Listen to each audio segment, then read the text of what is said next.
Hey guys, and welcome back to another video on my channel. I can't decide how to set up the camera. I feel like you guys are either too close or too far. I'm not loving the background. This whole setup just really isn't doing it for me, but I don't really have anywhere else to sit and set you guys up right now. I'm gonna have to figure it out with time, but I do not think that this is a permanent thing because I'm just not loving it. I don't love the camera angle. Either I sit like this and you guys are too far away, or I sit like this and I feel like we're too close. It's just a complete disaster. But anyways, today's video is going to be another true crime case. I try not to do too many of the same thing over and over again, so I try not to do too many true crime or too many alien cases or things like that. But I lost my notebook that had all of the previous requests in it during the move. I'll find it eventually, I just don't know where it is right now. So I'm doing requests as they come in rather than in the order that I had them organized in my notebook. So today we're doing another true crime case, and this one is very interesting and very sad. But with that all being said, let's get right into today's case. Just before we get into this, I backed you guys up a bit. I think that I'm going to keep the camera like this because I think that this is better than how it was before. I think. I can't really see. I don't know. Sorry if the camera angles are all over the place during this video. I just really can't figure it out. I've been sitting here for like 10 minutes trying to mess with the camera and the setup and everything. But anyways, let's get into it. Today we are going to be talking about the disappearance of Cynthia Jane Anderson, better known as Cindy Anderson, who was born on February 4th, 1961.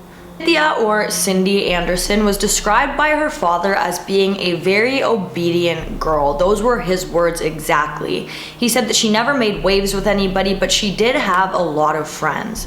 Cindy was raised in a very, very religious household, and so majority of the people that she knew in her life were from church, and she spent all of her time either at church or doing activities and things like that that were, I guess, like put together by the church. So Cynthia, her entire life revolved around the church that her family went to. As we move on into this case, I do just need to say that I will probably be switching back and forth between calling her Cynthia and Cindy because her nickname was Cindy, her full name is Cynthia, and usually I would try to stick to whatever the person preferred. However, in articles, it doesn't really... In some of the articles it's Cynthia, in some of them it's Cindy, so it was really back and forth for me, and so if I switch it up throughout this case, I do apologize, but I am talking about the same person. As you can see from the photos that I'm going to be inserting throughout today's video, Cindy was a very pretty young woman, and although her parents were very, very strict, Cindy did make time and was able to have a boyfriend, and this boyfriend was somebody that she had met through her church, which isn't surprising at all considering how much time she spent there and how much time her family overall spent with the people that they went to church with. At this time, Cindy was 20 years old and was working as a legal secretary at the J. Fieldstein and James Rabbit Law Office in Toledo, Ohio. However, she was planning on quitting this job soon because she was planning on attending a Bible church. And again, this just shows how dedicated to her church Cindy really was. She did everything for her church, and her entire life really, really revolved around her religion. But another reason that Cindy could have wanted to have attended this Bible college was because her boyfriend was also a student there. So that would probably mean that she would get to spend more time with him while focusing on something that was a huge part in her life. At this time, it was about 2 weeks until Cynthia was leaving this job, and she was really looking forward to it, not only because she was excited and looking forward to going to Bible school, but she was also looking forward to it because a lot of strange things had been happening to Cindy while she was working in the law office. Directly across the way from where Cindy was working in the law office, there was a huge blank wall in the plaza. And a year prior to Cindy quitting her job, somebody had spray painted or graffitied on that wall, "I love Cindy" by GW. Now, it seemed pretty evident that the Cindy that this person was talking about was Cindy Anderson, because as far as everybody knew, she was the only Cindy that worked in that plaza. It was also right in her eye shot, and just like, what are the likelihoods of that somebody painting that there for somebody else named Cindy? However, as hard as Cindy thought, she couldn't figure out who GW was.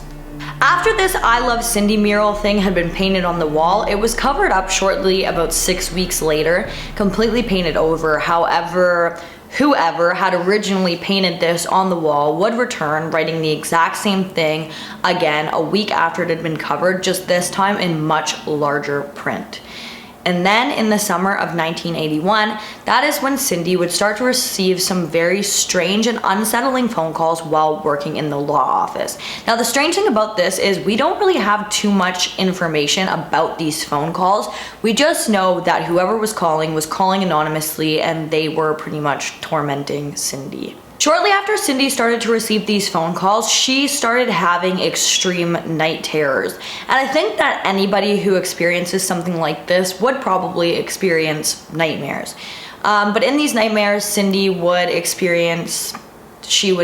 dream about or have nightmares about getting murdered, getting kidnapped, all of these really horrific and terrifying things.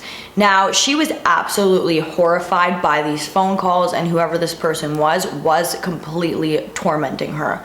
So Cindy had shared these fears with her bosses, and they told her to keep the front office door locked at all times. That was the only door to the office, but they just said, you know, while you're working, just keep that door locked so nobody can come in, and nobody really has access to come in here unless they have an appointment, I guess, or she knows who they are and she can allow them to come in the office. There was also this little buzzer thing installed at Cindy's desk, and if Cindy was in danger or she felt unsafe, she could click this buzzer and it would notify a nearby business that she was in danger, and they could either call the police or come over to make sure that everything was all right. And then on August 4th, 1981, Cindy left her home at 8:30 a.m. heading into work in her white 1980 Chevrolet Citation. Now, for the first few hours of pretty much every day that Cindy worked in the office, she would be the only person in the office, and this day was no different. It is known that on that day, Cindy was answering the phone and speaking to clients just like every other day until about 9:45 a.m. But by 10 a.m., the phones were ringing and nobody was answering, whereas Cindy should have been there to answer the phones. Everybody who'd spoken to her that morning said that nothing seemed out of the ordinary. She seemed just like her normal, happy, spunky self. She was very professional with all of the clients. She didn't seem scared or anything like that, and everything just seemed normal. However, again, by 10 o'clock, the phones were ringing off the hook and nobody was there to answer them. 12 noon is when Cindy's boss, James Rabbit, would arrive back at the office, and immediately after walking into the office, he knew that something wasn't right. The radio was still on and all of the lights in the office were also on, but Cindy was nowhere to be found, and this was not like Cindy at all. She would sometimes leave the office to go get food or a snack or something like that, but she always left a note letting her bosses know where she had gone, and she would never have been gone for very long periods of time. And at this point, the phones had been ringing off the hook for about 2 hours without being answered, and Cindy wasn't known to do things like that, so her boss was immediately alarmed. There was no signs of a struggle or anything like that had taken place, nothing was broken, nothing like that, and the office door was still locked when Cindy's bosses had arrived there. Cindy's purse and her car keys were missing from the office, but her car was still parked out the front. It was also reported that when the bosses or the owners of the company arrived at the office, there was a strong scent of either nail polish or a nail polish remover in the air. But again, there was no sign of a struggle or anything like that, and the office door was locked. Something else that was noted to be very strange that was found in the office after Cindy had vanished was, at this time, Cindy had been reading a romance novel, and this novel was sitting on her desk open to a page where the woman in the book was kidnapped at knife point. Now, this is said to be the only violent page in the entire book, and it was just laying on her desk open to that page. Now, of course, this could be nothing more than a coincidence, although it does seem to be a pretty odd one. The day that Cindy Anderson has gone missing, her credit cards, her bank account, and her social insurance number have never been used ever again. As soon as her disappearance hit the news, a bunch of reports and sightings started to flow in, and people started coming in with tips back to back. One of these tips came from a client of the law office, and he called into police saying that the day before Cindy had vanished, he was in the office and he was talking to Cindy when she received a phone call. Now, she didn't tell the man what this phone call was about, but he could tell that she was visibly frightened by whatever was said during this phone call. Now, this man had left the office and went home, and this was sitting on his brain so much that he had thought on his own to call the police and ask them to go do a drive-by just to make sure that Cindy was okay. Now, it isn't known if the police did drive by to do a welfare check or whatever on Cindy, but just the fact that this man was alarmed enough by Cindy's expression and her reaction to this phone call just really states how scared this woman was by whatever this anonymous caller was saying to her. This day, there isn't really too many clues or suspects or anything like that pointing in what could have happened to Cindy. But there are a lot of theories in this case, so let's talk about some of those.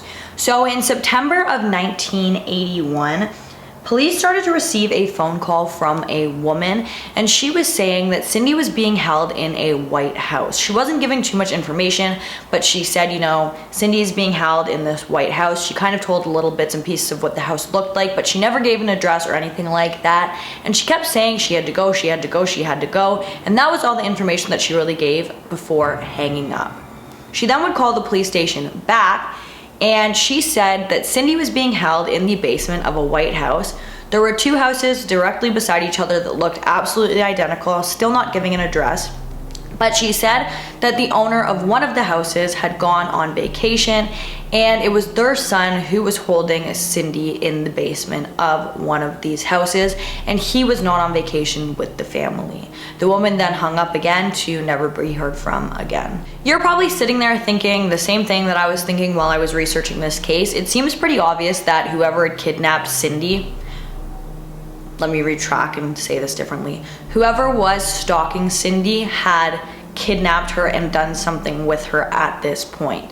Now, going back to the graffiti that was found on the wall outside of the law office, it would be presumed that whoever was stalking Cindy had the initials GW. And police thought this too, so they worked tirelessly to track down whoever GW could be, but they had little to no suspects. They were able to, however, come across one person with the initials GW, and this was a maintenance worker who took care of the law office building. This man had the initials GW, however, we are not sure of his name because nobody's come out and said it. But he would have had the keys to the building, so I just feel like that would have made a little bit of sense. He would have had the law office's phone numbers, he would have known when Cindy was working. However, there was no evidence found that would link this man to Cindy's disappearance, and he was never charged with anything and isn't even a suspect anymore. This next part is alleged, and I'm not sure how true it is or if I personally believe it, but however, it is stated, allegedly, that a man came forward claiming to have been the person who spray painted "I Love Cindy" by GW on that wall. And he said that the Cindy that he had painted this on the wall for was a completely different Cindy. It was a different woman and it had nothing to do with Cindy Anderson. Now, how he confirmed that this was not this Cindy, I have no idea, but apparently it checked out. And this man isn't a suspect either. He's been completely wiped off the slate. He isn't a suspect, nothing like that. So there must be another Cindy that worked there or something like that. But that is just alleged too. We don't even know if that's fact. This theory that we are going to be talking about is not one that I personally believe, but it is one that a lot of people do believe, and that is that Cindy ran away, and she had kind of been planning this up until that point, or that the calls were just a coincidence. I personally don't know if this is one, again, that I believe. I don't really think that she had much of a reason to want to run away. She wanted to go to Bible school. She had this boyfriend who she apparently was infatuated with. She was really happy with her family. She was very close to her family. It didn't really seem like she had too many reasons to want to run away. However, it was also said that her father was very strict. They were very serious about this church stuff. Things like that that could have made her, you know, want to run away. But overall, there wasn't too many things that would have suggested that this would have been something that Cindy wanted.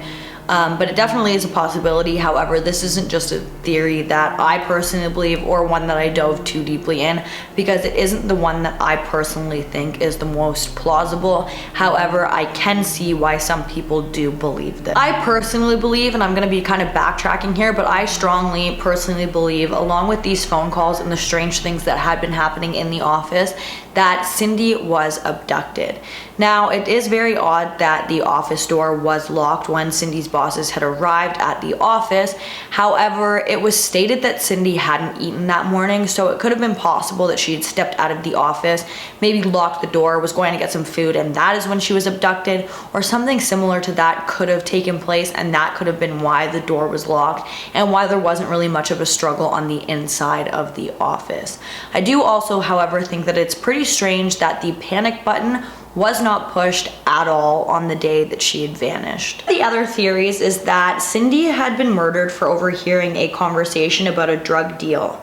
An attorney in the office named Richard Neller and his client Jose Rodriguez Jr. were both convicted in 1996 for involvement in a long-time drug circle, making it possible that Cindy heard something she wasn't supposed to and was killed for it.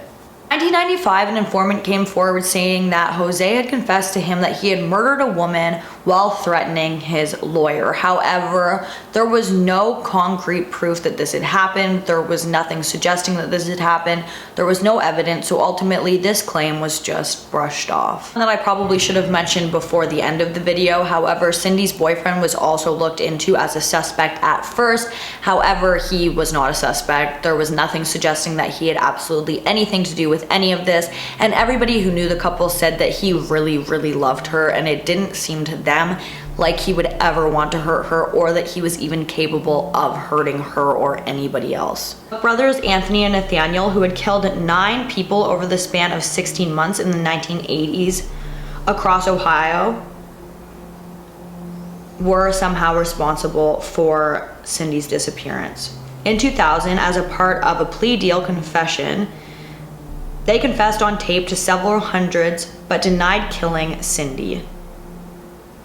Personally, with that theory, I think just because they had confessed to killing so many people, if they had killed Cindy, why would they deny it? They would have just confessed to that as well. So I think that pretty much just brushes that theory right out of the water as well. This case is just absolutely devastating, that a young woman who had seemingly her entire life ahead of her just vanished without a trace. I can't even imagine the impact that that must have on her family, her loved ones, her friends, and anybody who was involved in her life.